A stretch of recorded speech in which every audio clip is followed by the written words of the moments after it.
Do you have your phone? No, my phone's at the other side. Okay, I'm recording. It's fine, be with them. It's recording. Okay. Hello, sir. Please present yourself. Hello.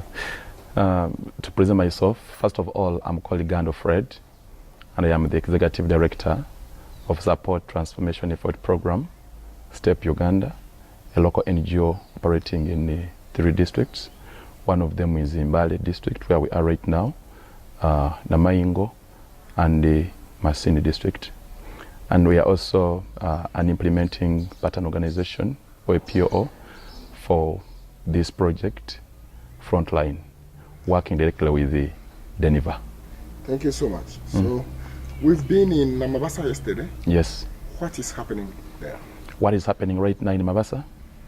What was happening, what is happening right now? What was happening? What was happening initially?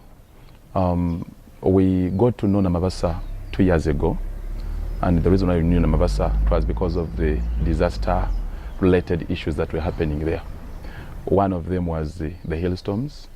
The second was the floods. We also had a lot of insecurity. We had a number of things that were happening in the communities.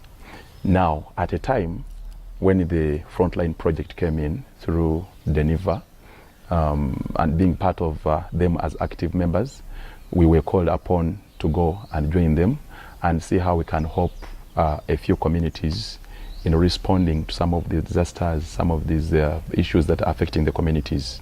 So what happened is that we went for the training with a small funding that came from GNDR. We received that money. When we came here, we were identified by the district stakeholders, the disaster office and the chairman of the C5, then the RDC.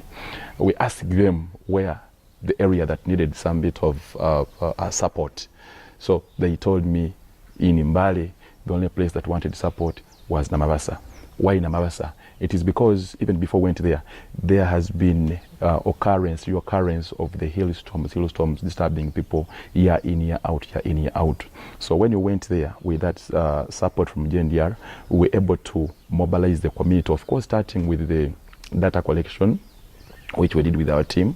As we did the collection, it was analyzed. Then there was also another second phase that required us to go and engage the community through the community action plannings. So when we went there, we brought them together and we said, look, you guys, you've gone through this number of problems one after the other. What can we do as individuals, as community people that are affected, to come up with solutions that are going to help us? So we're there, and at the end of it all, we discovered a number of things. And since that time, we started now building up ourselves and making it possible that maybe as together, people that are together, we're able to move on very fast. So what has happened? What are the main activities that have happened on the field? Well, the many activities that has happened, especially as a result of this project, just as I told you initially, that we had to sit with the community members. We did what we call community action plannings. We were able to map out all the challenges. There were so many. There were over, I think, 20 of them. But out of the 20, we came up with a number of them. For example, we informed the communities after opening their minds that through savings and credit scheme, they are able to keep their small monies to address the poverty problem. So one of the activities is the savings and credit cooperative, which is already in operation. Now, the other thing is we have a little bit gone into agriculture. How have we reached there? We have reached there because when these members bring in their monies, we don't just need this money to be redundant. So the money has been channeled from the only saving bit of it now to buying the goats, to buying the chicken, to buying the cows. I think you've been able to see what happened in the field when we're moving around. So we now have farmer groups that are doing poultry keeping, they are doing goat rearing, and they're also doing tree planting. Tree planting as one of the areas. Actually, I've given it a lot of attention because we believed by the time we came, the whole of this place was bare. Yes, was bare. So it was prone to hailstorm day in, day out. So as a result of our engagement with these community members, we were able to encourage them to plant more trees. And now with the support from the sub-county, then the district, they have been able to give us those tree seedlings, yeah? And now we are no longer actually depending on them for the tree seedlings, but we are also having our own species that, like these local, the jackfruits, the guavas, we now have the tamarines. So all these tree seedlings are already in with us, and we're encouraging our members to plant more every day on a daily basis. So tell me, what are the change that you've identified since you've begun this process? Oh, well, the changes that we have identified ever since we started this process. One, we have identified that together things can move on very fast.